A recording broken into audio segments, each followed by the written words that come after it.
Around 2:30 a.m. on November 4th, 1997, 49-year-old Delma Ramsey slid her keys into the lock of the McDonald's in the suburb of Germantown, Tennessee. Delma was still groggy from having just woken up, but she could do this opening procedure in her sleep. She'd been working this shift every weekday for over 20 years. So she barely even had to think as she opened up the door, slipped inside, then used her keys to lock it up again behind her. It was company policy that the doors remained locked whenever the restaurant was closed.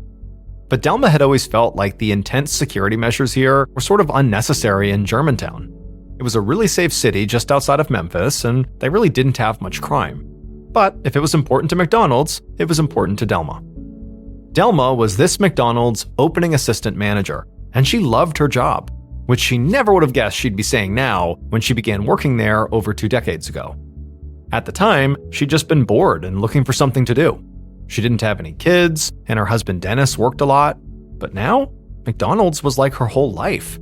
She hadn't just found a career, she'd found a whole second family, between her coworkers and the regulars that she saw every morning. So this job was not just a source of income, it was a source of happiness for Delma, and she took it really seriously. After getting inside the building, Delma hurried over to a security system panel and punched in a code, which deactivated the alarm. She then took her coat off and straightened her McDonald's apron as she headed towards the back office. But as she passed through the kitchen to get there, she heard something. It was a bunch of loud, yowling noises. They were coming from outside, right behind a door that led to a back alley. And Delma suddenly felt very awake, because hearing these sounds made her angry. It meant almost definitely that a local couple named Ted and Lisa were in that back alley feeding the stray cats again. And this was a major headache for Delma, because these stray cats would get into the McDonald's dumpsters, and they yowled and they had fleas. Delma had already reached out to animal control once before about these cats, but this couple kept putting food out, so the cats just kept coming back. And so Delma considered right now going outside to see if the couple was still there. But she decided against it. She really didn't like confrontation, and based on her past interactions with Ted, she knew it would just turn into a huge fight. Instead, she just carried on with her morning. She headed to the restaurant's tiny office, where the safe was. This office was more like a closet than an office, but it had enough room for Delma to sit inside and count out the money that was in the safe to put into the registers. And this process today was pretty easy, since the other manager, Kareem Collier, had closed up last night and had made sure all the cash was neatly organized and accounted for. It was around 3 a.m. when Delma was finally done. She turned away from the safe and reached for the office phone. It was time to call and wake up one of her employees, Emma Owens, so she could make it to the McDonald's in time for her 4 a.m. shift. So Delma dialed and then waited for Emma's voice on the other end. And when she groggily picked up, Delma told her it was go time, then she hung up. Delma made this wake-up call every single morning that Emma worked. And by this point, it was more a tradition than an actual necessity. Emma was about 10 years older than Delma, but they were best friends, more like family really than coworkers. In fact, Delma had even gotten close to Emma's actual family, including her 2 grandsons, Maurice Lane and Robert Evans, who'd actually worked at the McDonald's for a while before moving to Illinois. This really was what Delma loved about this job, the community. Delma didn't have much family of her own since her mom and brother lived out of state, and she barely saw her husband, Dennis. Delma puttered around the McDonald's getting things ready until about 4 a.m., at which point she heard a knock on the door at the south side of the building, where all employees entered during off hours. That meant Emma and the other morning server, Douglas Powell, must have arrived. So Delma straightened her apron once again and made sure her uniform was just right. She was the leader of the shift, so she always wanted to make sure she looked polished and capable. Then, when she was ready, she headed over to let them in. The shift wound up being uneventful, and before Delma knew it, 9 hours had passed and she was back in her Pontiac, making the 10-mile journey home to the nearby town of Collierville. Delma parked and went inside the house to find it empty and quiet, like it usually was. Delma's husband of 31 years, Dennis, was in construction, and he was usually gone when Delma came home from her shift. Sometimes they'd go a full week without even seeing each other. Dennis's long shifts used to bother Delma way back before she started at McDonald's, but now she had her plate full at the restaurant, so she was simply too busy to feel lonely. After settling in, Delma made herself some food, called her mom who lived in Michigan, then caught up on some reading. and it wasn't long before it was time to turn in. After all, she had to be up by 2 a.m. again to get to her shift on time. The next morning, November 5th, just before 2:20 a.m., Delma walked up to the side door of the McDonald's like she always did, with a ring of keys in her hand. And, just like always, she unlocked the door, went inside, locked it behind her, and then deactivated the alarm. Delma then took off her coat, and she began adjusting her apron as she started walking towards the back office. However, something caught her eye, and she stopped. There was a figure standing at the window of the McDonald's right by the door she had just entered from. For a second, Delma was startled. But then the figure knocked on the glass, and Delma realized who it was. And when she did, she broke into a wide smile. She was surprised, but very happy to see this person, and she went over immediately, unlocked the door again, and invited them inside. Delma spent the next half hour chatting happily with her unexpected visitor. She did this until about 3 a.m., at which point she went to the office to make her regular phone call to Emma. After telling Emma that it was time to get up, she hung up the phone, and that's when she heard her visitor say something from behind her.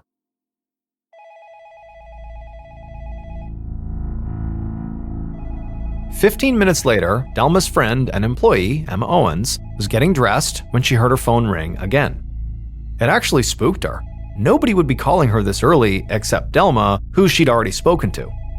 And so Emma went over and picked it up, expecting to hear Delma's voice because who else would be calling her? But instead of hearing her friend's voice, nobody said anything. Instead, Emma heard this weird sound on the other end. It sounded almost like gurgling.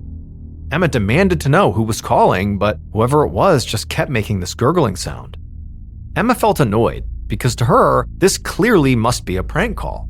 And it just felt really obnoxious for someone to do this to her so early in the morning. So she slammed the receiver down and looked over at her clock. If she didn't get moving soon, she was going to be late. Around 4 a.m., Emma drove into the lot of the McDonald's and pulled into a space. Like always, Delma's white Pontiac was already there, parked on the south side of the building. When Emma got out and walked over to the employee entrance, she saw the other morning server, Douglas, had just arrived too. So, together, they knocked on the door and then waited. But Delma did not come to unlock the door and let them in. And so after a minute or two, Emma walked over to a window and looked inside. But she didn't see Delma anywhere. Douglas suggested that maybe Delma could be in the basement, getting restock items, and just couldn't hear them. Emma nodded, but inside she's thinking Delma would not lose track of time like this. She's always here at 4 a.m. to let us in. Why wouldn't she be here now? After knocking a few more times and still not getting an answer from Delma, Emma started to feel nervous. This had never happened before. Delma always came to the door. And so Emma decided she needed to do something other than just standing here, because, who knows, maybe something's wrong. So she went back to her car, turned it on, and just began driving around the McDonald's a few times and beeping her horn the whole time, so that maybe if Delma was inside and distracted, she would certainly hear this and come outside to see what was going on. But Delma still didn't come out. And so at this point, Emma just felt like something has to be wrong here. Finally, after about 10 minutes, Douglas decided to just go home, and Emma drove away too. But unlike Douglas, Emma was not going home. She was going to find a phone because she knew she had to call the police. A few minutes later, at 4:23 a.m., 2 officers pulled up to the McDonald's in their cruiser. And right away they noticed the restaurant was quiet, dark, and deserted, which was not how either of them were used to seeing it. This McDonald's was a favorite for cops who worked the graveyard shift since it was one of the only places that opened up at 5 a.m. So they'd both been there plenty of times, and they knew from experience that there was always a whole bunch of activity inside the McDonald's in the hour leading up to opening. So the idea that it's shut down this close to opening didn't make any sense. But the officers did understand from the 911 call that apparently there was some sort of issue with the employee of this McDonald's who was supposed to be opening up the store. So the officers hurried up to the front entrance, but they found the double doors were locked. And when the officers knocked and called out that they were police, there was no answer from inside. So they began shining their flashlights through the windows to see who was inside, but they didn't have a clear view of the whole restaurant. So they went around the side of the building to keep looking for a way in.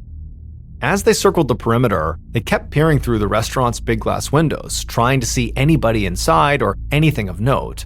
But there was nothing. It just seemed like a quiet, abandoned restaurant. Until they got to the drive-thru. There, when they actually looked through the drive-thru window, they saw a woman, and she was lying motionless and bloody on the floor of the kitchen.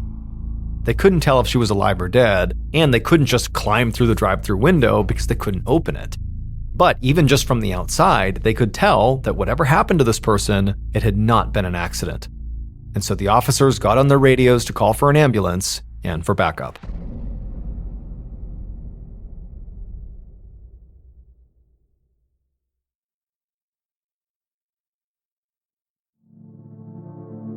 About a half an hour later, at around 5 a.m., Detective Danny Payne walked up to the McDonald's, which was now crowded with officers, crime scene technicians, and also yellow tape.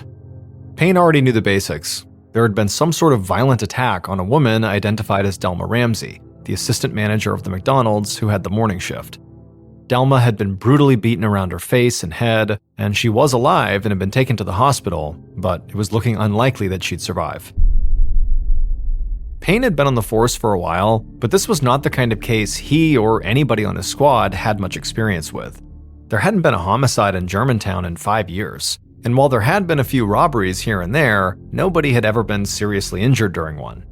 So, Payne knew there was going to be a lot of attention on him and this case, and he was already worried about the state of the crime scene. Because Delma was alive when the police and EMTs got inside, crime scene protocols had gone out the window. They had been focused entirely on just saving Delma's life, not preserving the scene, which of course they should be. But it also meant that Payne was likely looking at a lot of contaminated evidence. Payne walked into the McDonald's through a door on the north side of the restaurant, which he had been told was found unlocked. That was actually how the officers were finally able to get inside and reach Delma. When Payne got inside, he took a minute to just walk around the restaurant and look at the other doors and windows, and all of them were intact. So there was no clear sign of forced entry anywhere. But he also knew that very likely the north side door had been open, and very likely the attacker just used that to go inside. The inside of the restaurant was the sort of typical layout you would expect out of a McDonald's, with the dining area in front of a fast food counter that led back to the kitchen. And as Payne walked around, he couldn't see signs of disturbance at all. So he headed behind the counter and into the back part of the kitchen where the drive-thru was. Now, the space was pretty narrow, and it basically was just big enough for somebody to stand there and hand food out the window to whoever was going through the drive-thru.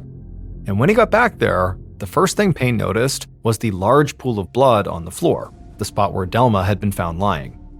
And around this pool of blood were all these bloody footprints and discarded medical gauze, and even though he had expected this, Payne was still feeling kind of annoyed. He would have virtually no idea what trace evidence came from the attacker or the paramedics. And that was not the only issue. The room, because it was a McDonald's, was also covered in grease, which Payne knew would make analyzing blood spatter almost impossible, since blood sort of beads up on greasy surfaces, which also makes trying to determine directionality of blood spatter really hard to read. And while getting fingerprints would be something they could definitely do back here, the reality was, a McDonald's was not like a living room, where cops would only expect to find maybe a few individuals' prints. Between workers and cleaners and service people and customers and now first responders as well, Payne knew he could be looking at least a dozen different people's prints all over the place, if not more. On the other side of the pool of blood was a small office with its door wide open and 4 empty cash drawers on the floor in front of it. When Payne walked over to the office, he also saw there was an open safe inside, and the safe was empty. And so at this point, Payne had a theory. This was a robbery, and Delma was collateral damage. There wasn't much else to look at inside the McDonald's. The attack had been contained to that back kitchen area, which suggested the attack had happened really quickly. Payne was about to head outside when he was approached by a man who introduced himself as Larry Graves, the security manager for the building. He'd been sent to do an assessment of the damage, and as far as he could tell, there was about $1,200 missing from the safe. Larry then rattled off a whole bunch of other things he felt like Payne should know, such as only managers, like Delma, had the combination to that safe, and according to their system, the alarm was disarmed inside the building around 2:20 a.m., most likely by Delma, who was the only one on shift until 4 a.m. Also, he told Payne that employees are told to keep all doors locked when the restaurant was not open. After Larry said this, Payne realized Larry's information narrowed down the timeline significantly, which was huge. It meant the attack likely had happened between 2:20 a.m. when the alarm was disarmed and just before 4 a.m. when the 911 call came in. But it was actually the $1,200 that really stuck out to him. It was kind of a small amount of money, given how truly badly Delma was beaten for it. It could just mean that the robber didn't realize how much money was actually in the safe, and they just kind of attacked Delma because she was in the way. But it could also mean that getting the cash was not really their ultimate goal. Perhaps hurting Delma was. Payne thanked Larry, then headed outside to keep looking around. Outside, officers and crime techs surrounded the exterior of the building, taking photos and dropping evidence markers. One officer stood in a patch of grass between the McDonald's and the restaurant next door, holding a camera. And when he saw Payne, he waved the detective over and pointed down at something in the grass. Payne walked over and he looked down, and he saw the officer had found a set of keys. And clearly these keys had blood on them. Payne guessed the keys, which were not car keys, they were like keys to a building, must be Delma's, since she was the restaurant opener, and the paramedics had not mentioned finding any keys on her body. But the fact that these keys were outside and Delma was inside meant her attacker must have taken these keys from her and thrown or dropped them as they left. And this was important, because it meant that the open door the police had found most likely had not just been left open by Delma like they initially thought. Instead, the attacker must have taken Delma's keys after the attack to unlock the door from the inside in order to leave the restaurant, basically following the attack. The keys got them out of the restaurant. And so Payne immediately began to reevaluate his entire theory of the case. If Delma had not left the door open and there was no forced entry, that likely meant she let her attacker inside. And this was huge, because it meant that this attack/robbery was not random. And so Delma must have known her attacker and trusted them in order to allow them into the building before it was open. And based on what Larry said, Delma was both the only one on shift and she knew the safe combo. That told Payne whoever attacked her very likely knew she'd be alone and that she would have access to the cash. So likely the attacker did not just know Delma, they also knew McDonald's policy too. And so after thinking about this, Payne turned and jogged back into the restaurant to catch Larry before he left, because what he needed was a list of all the McDonald's employees who worked with Delma. A few hours later, Payne was back at the station, hurrying towards an interrogation room. He was moving fast because the day wasn't even halfway through, and already his entire investigation had changed again. And that's because he'd just gotten word from the hospital that Delma Ramsey had died from her injuries. Payne was now officially the lead detective in a murder investigation. But so far, he didn't have much to go on. The crime scene techs hadn't been able to lift any fingerprints or find any immediately useful pieces of evidence at the crime scene that would point to any one suspect. The morning's canvass efforts had not revealed much either. Even though this McDonald's was right in the middle of town, none of the employees at the businesses around it had seen or heard anything unusual that morning. Most of them hadn't even been at work yet. The only thing they had found was that the bank across the street from the McDonald's had an ATM at the front of the building. And pretty much all ATMs have a built-in camera. And this one did, and it happened to be pointed directly at the McDonald's. Now, Payne had already seen the footage, which did clearly show someone arriving at the McDonald's just after Delma got there, and it also filmed the building during the time that Delma was most likely attacked. But the video quality was terrible, and Payne couldn't make out any of this other person's features. Even so, he could see that this other person had entered the McDonald's really quickly, which meant Payne had been right. Delma let them inside, and quickly, so she clearly must have known them. But this actually didn't necessarily narrow down the list of suspects very much, because from what Payne had heard so far, basically every early bird in Germantown knew Delma. She was very well liked in the community, and a fixture at this McDonald's. Even some of the officers knew her. But the footage did give Payne one more clue. The killer approached the restaurant on the south side of the building, which Payne had learned was where employees entered. It could be a coincidence, or the killer was an employee or a former employee and had just naturally gravitated towards the entrance they were most familiar with. Payne had already asked the security manager for a list of employees, so he was waiting on that. And he had also already spoken with Delma's family, which basically was just her husband, Dennis, and so he had been notified and was someone they would very likely need to speak to soon. But for now, he was working the employee angle, and so he was on his way to speak with Emma Owen, who was one of Delma's coworkers and happened to be one of the last people to actually speak to Delma. A few minutes later, Payne sat down across a table from Emma. She was in her late 50s and seemed nervous, and so Payne tried to be as gentle as he could, but ultimately just had to come out and say it, that Delma was dead, and she clearly had been murdered. When Emma heard this, her eyes filled with tears, and she began shaking her head repeatedly, almost like she was trying to wake herself up. And then she just blurted out something that was very surprising. She said that she had made a mistake. In a shaking voice, she explained that Delma had called her that morning at 3 a.m. to wake her up like she normally did, and she had sounded just fine. Then about 15 minutes later, Emma's phone rang again, and when Emma picked up, she heard a gurgling on the other end. She said she thought it was a prank, and it hadn't even occurred to her to check the caller ID. It was so early in the morning, and she didn't want to be late for work. But now she wondered, did that call have something to do with what happened to Delma? Payne sat very still as the gravity of what Emma was saying hit him. If the call she was describing did come from the McDonald's, it meant that Delma had likely called Emma during or immediately after the attack. Maybe she had tried to call 911 but just hit redial, or maybe she had called Emma on purpose in a panic. And if the call really was Delma, it also shrank the window of time the murder could have occurred even further. Delma was alive and well at 3 a.m. when she first called Emma, and then less than 15 minutes later, she was in trouble. Payne told Emma that yes, the call could mean something. He asked if he could send an officer to her house to look at her caller ID. She nodded, but then she burst into tears again and explained this was not just some coworker's death. Delma was like her family. They'd worked that morning shift together for the last 5 years. Delma had even taken her grandsons under her wing and given them jobs there before they moved to Illinois. This was just a huge loss. Payne took all of this down, and then he had Emma walk through her entire timeline of that morning, through her arrival at McDonald's with another employee named Douglas Powell and sort of what they did when Delma didn't come to the door.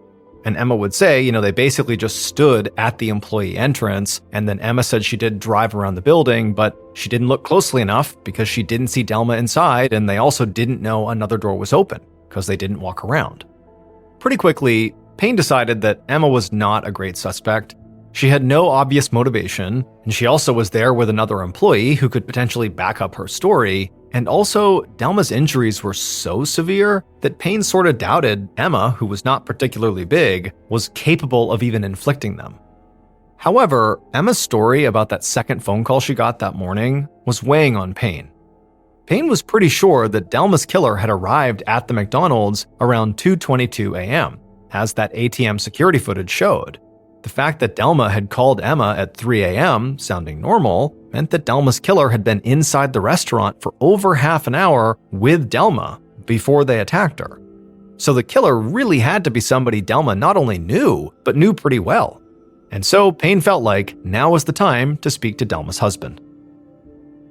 About an hour later, a very red-eyed and disoriented 50-year-old man named Dennis Ramsey arrived at the station.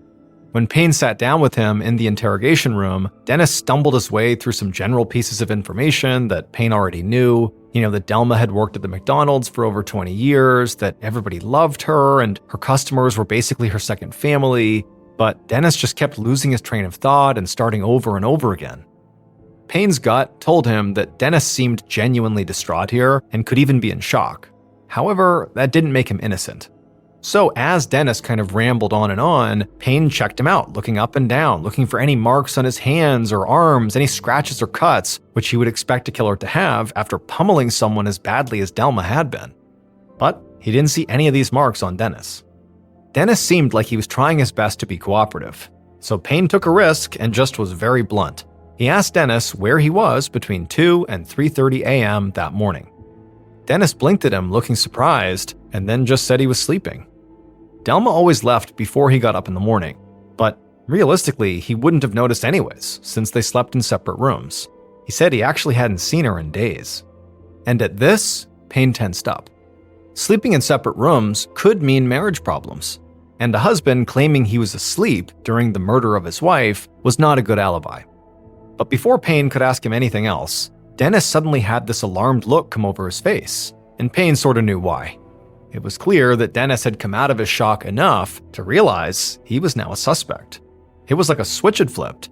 Dennis stopped stuttering and repeating himself and started saying forcefully that he had nothing to do with Delma's murder. He said he would answer any questions the police had because he had nothing to hide.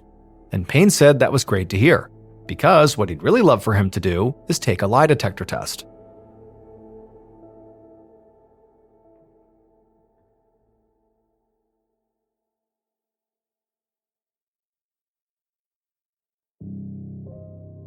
The following afternoon, a little over 24 hours after Delma's murder, Payne sat in his office looking at a document he had just been handed. It was the autopsy report, and it was horrifying. Now, Payne already knew, as everybody else did in this case, that Delma clearly had been savagely beaten, so he was not surprised to find out she had fractures all over her body and face. However, the autopsy also said that in addition to being beaten, Delma also had been strangled, apparently with the strings from her McDonald's apron. The physical beating already indicated extreme and emotional violence, but also strangling her with an apron was overkill. To Payne, this indicated either a very personal kind of hatred or panic. And so now, Payne was starting to wonder if the robbery really was just an attempt to cover up the murder, or maybe just a bonus on top of the murder, because it seemed like whoever had taken the money was furious with Delma. Delma's husband, Dennis, was the person closest to Delma, at least at first glance, and it seemed possible their marriage could be on the rocks. Plus, he had no alibi.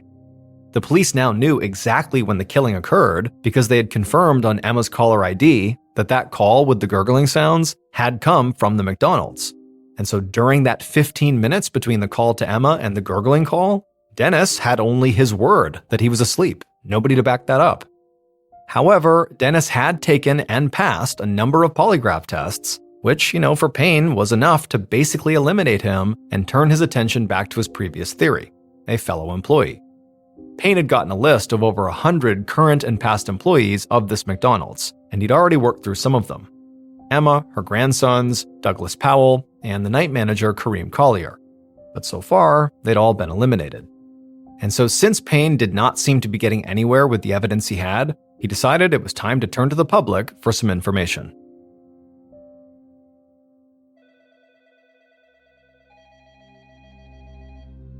The following day, Detective Payne and his team sorted through tips from a Crime Stoppers phone line, which is a fully anonymous tip line. Payne had set it up in the hopes that somebody from the community would come forward with information about the murder. And Payne was excited to see that leads were already pouring in. And some of them appeared to be promising, like there were 2 former employees with criminal records who a tipster thought could be capable of violence. And so Payne and his team quickly picked up these former employees for an interrogation, but quickly realized there was no physical evidence to link them to Delma. Other tips came from concerned citizens or residents reporting suspicious neighbors or lingering vehicles, and one by one, Payne and his team looked into all of them, but one by one, they all went nowhere.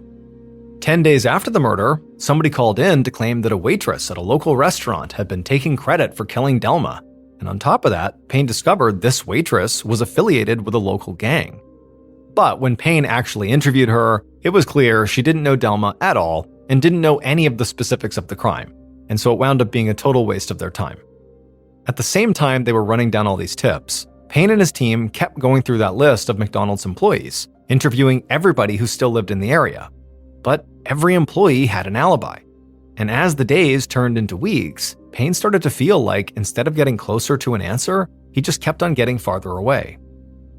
In between all the tips and the interviews, Payne would read and reread his files, and he would rewatch the ATM footage over and over to see if he missed anything. But by the spring of 1998, after more than 6 months during which Payne had interviewed 246 people, he still had nothing. So, that April, he and some members of his team just started all over. They sat in his office and pored over the original case file from the beginning. And when they did this, they actually did find something huge. 2 weeks after Delma had been killed, someone had called in a tip to the Crime Stoppers hotline. But because there had been so many tips, this one had sort of gotten lost in the shuffle. But the tipster said that Delma, who everybody claimed was universally adored, actually had 2 enemies, a couple named Ted Lawrence and Lisa Franklin. The couple often hung out behind the McDonald's early in the morning to feed stray cats that lived there, and apparently, Delma had been trying to get them to stop. This had created tension between the 3 of them to the point where Ted actually had public fights with Delma. One time, he'd actually approached her during her shift and screamed about utensils being missing from his order. Now, this information certainly suggested that, Ted and Lisa did not like Delma, but could they really have brutally murdered her over a bunch of cats? When Payne looked further into Ted and Lisa, he learned that Lisa ran a soap and lotion store that was about a half block from the McDonald's, and he also found a Honda CRX was registered to Ted Lawrence. Payne immediately thought back to that ATM footage he had watched countless times and realized maybe he'd missed something. Payne jumped up and sprinted down the hall to the evidence locker. Moments later, Payne was staring at the TV screen, once again watching the grainy ATM video surveillance from the night Delma was killed. Only this time, he was not looking at the McDonald's or that blurry figure he had been so sure was the killer. Instead, he was staring at the parking lot. Because around 2 a.m., just minutes before Delma had arrived for her shift, at the far edge of the lot was a Honda. Payne sat back, feeling totally stunned. Finally, he had a good suspect. A few weeks later, 31-year-old Ted and 47-year-old Lisa were brought in and split up to be interrogated. Payne first sat down with Ted, who just seemed frustrated at being there. His arms were crossed, and his eyes behind a pair of glasses were narrowed with annoyance. Payne had guessed that Ted could be difficult. The tip line info had mentioned his big fight with Delma, plus also Payne had spent the last few weeks looking into the couple and had learned more about Ted, including the fact that Ted had been at this animal control public forum 2 days before Delma was killed. That gathering was to discuss euthanizing all those cats that gathered behind the McDonald's, and Ted was very vocally opposed. However, the detective felt like Ted would cooperate once he understood the evidence that they had. So Payne just told him about the surveillance footage, and then waited for Ted to talk. But all Ted did was nod, and then in a very short voice, he said they were there the morning of the murder to feed the cats. But he said he and Lisa always did that and did not see anything strange, and they left by 2:15 a.m. When he heard this, Payne almost smiled, because while it wasn't a lie, it was close. Payne's team had managed to pull some additional surveillance footage from a business that was just 200 yards from the McDonald's, and that additional footage showed Ted and Lisa's car at that other business at 3:20 a.m. So even if they had left McDonald's before the murder, they were still clearly in the immediate area during the time Delma was attacked. But when confronted with this additional footage, Ted seemed totally unfazed, and also the rest of Payne's questions just really didn't go anywhere. So finally, Payne just ended the interview with Ted with a request. He asked him to take a polygraph. Now, Ted didn't seem happy about it, and Payne kind of readied himself to get an earful, but instead, to Payne's surprise, Ted agreed. After that, Payne spoke to Lisa, whose story lined up with Ted's for the most part. And so, Payne ultimately let the 2 of them go, because he didn't have enough evidence to keep them there. However, he was determined to find that evidence. Payne thought Lisa might be involved somehow, maybe she was a witness to the murder, but he didn't think she was the actual killer. Delma had been attacked by somebody who clearly was much stronger than her. And since there was only one person seen on that ATM footage going inside the building, Payne didn't think it was possible that both Ted and Lisa went inside. So he felt confident that single person must be Ted. And so Payne could not wait to see the results of Ted's polygraph. It would take several months to get Ted to actually sit for his polygraph, and when he did, he failed it. So that October, almost a year after Delma was murdered, Payne was finally given the go-ahead to search the couple's home. He and a team of officers went inside the home, ultimately taking the couple's computer, carpet fiber samples, and cat hair samples. And at some point during the hours-long search, one of Payne's officers called him over to look at a pile of discarded, dirty clothes.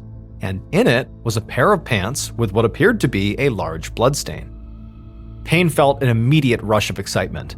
Now, they would have to obviously test the blood to see whose it was, and they still had the Honda and Lisa's business to search as well, but based on what he was seeing already, Payne was sure they had just found Delma's killer. A few days later, though, Payne was sitting at his desk, staring at a piece of paper with gut-wrenching disappointment. It was the results from a lab test on those bloody pants. According to the analysis, the blood was not human blood, so it couldn't be Delma's. Payne felt totally deflated, because it would turn out that blood was like the last bit of hope he'd had. After looking at the Honda and Lisa's store, they hadn't found anything that tied Ted and Lisa to the scene of the crime. Now, this didn't make them innocent, but Payne would need to find a lot more evidence if he wanted to make any charges stick. So once again, Payne found himself reaching for Delma's case file and rereading all the evidence he had. He was more sure than ever that Delma had to have been killed by somebody she knew. However, the two people closest to Delma, Emma and her husband Dennis, weren't very realistic suspects. Neither had a motive, and while at least Dennis seemed like he could have been physically capable enough to carry out such an attack, he had passed multiple polygraph tests. Then there were Ted and Lisa. Delma did know them, although she didn't like them. They were both in the area at the time of the murder, they had motives, and Ted had failed his polygraph. But there was no physical evidence that directly tied them to the crime. Plus, it was hard to imagine Delma happily letting either of them inside the McDonald's and then hanging out with them for 30 to 40 minutes before they attacked her? It just didn't make sense. And so Payne sighed and closed the file. He couldn't shake the feeling that Germantown's first homicide in 5 years was probably about to go cold. And for the next 18 months, that is exactly what happened. But then, one morning in May of 1999, Payne was sitting at his desk looking over a newer case file when an officer charged in saying that somebody had just called the Crime Stoppers tip line about Delma.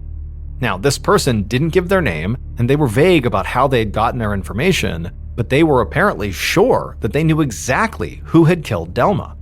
And when Payne heard what this tipster had to say, his jaw dropped. The information was so utterly confounding that Payne almost couldn't wrap his head around it. He knew he would have to look through the case file before he even considered it. So he walked quickly down the hallway to where all the files were kept, and he grabbed Delma's. Then he flipped through it till he found what he was looking for, which was a report on one specific interview that was conducted in the very early days of the investigation. And Payne just stared at this interview for a long, long time. Because, as he was seeing now, there was something that the interview subject had said that could have solved the whole case right there if only Payne had thought to question it just a little bit harder at the time.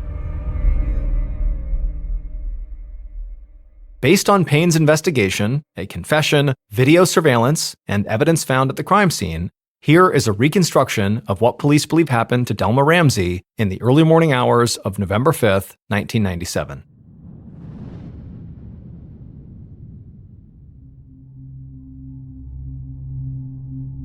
Just after 3 a.m., the killer sat inside the McDonald's and watched Delma hang up the phone. She had just called Emma to wake her up. The killer's heart was beating fast, because they knew that now they only had 1 hour before Emma arrived at the McDonald's. The killer had spent the last 35 minutes or so just making small talk with Delma, who had been happy to see them. They knew Delma liked him, and to be honest, they sort of liked Delma too. But they really needed money, and now they knew they had to act. So that's when the killer stopped pretending to be at the McDonald's on some sort of friendly visit. Instead, they suddenly and very firmly told Delma she needed to open the safe or give them the combo to it.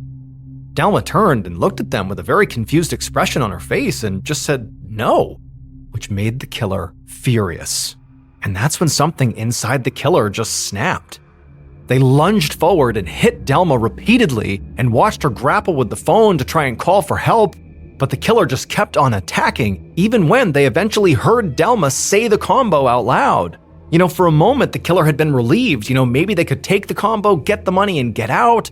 Then they realized in this moment, as they're still attacking Delma, that if they let her live, she'd be able to report them to the police.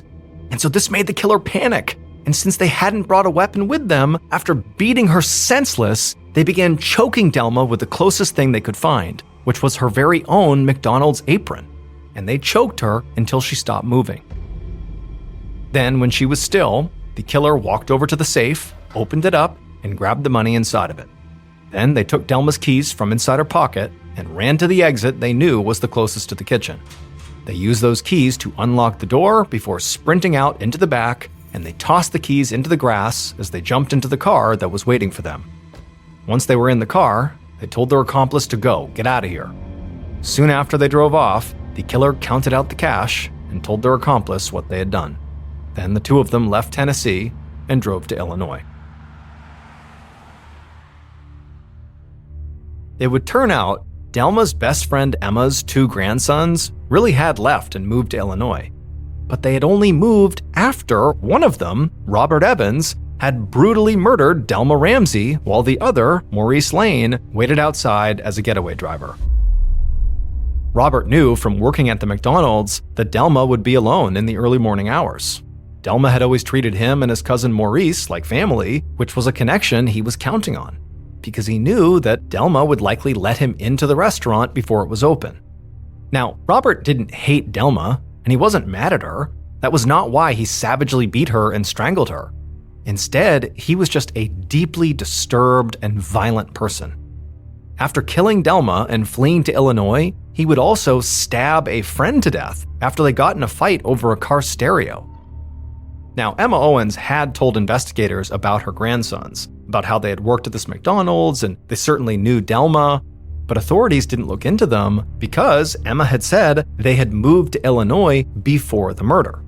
Which means either Emma lied to police about the timing of when they moved to Illinois, which we now know followed the murder, or her grandsons had lied to Emma. Robert was convicted of first-degree murder and aggravated robbery and sentenced to life without parole. As for Maurice, he received 30 years in prison for his involvement.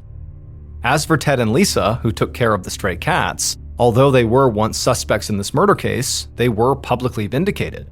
However, the damage was done. Their lives were ruined by the suspicion around them. It destroyed their marriage and their business, and Ted would eventually move back to Canada.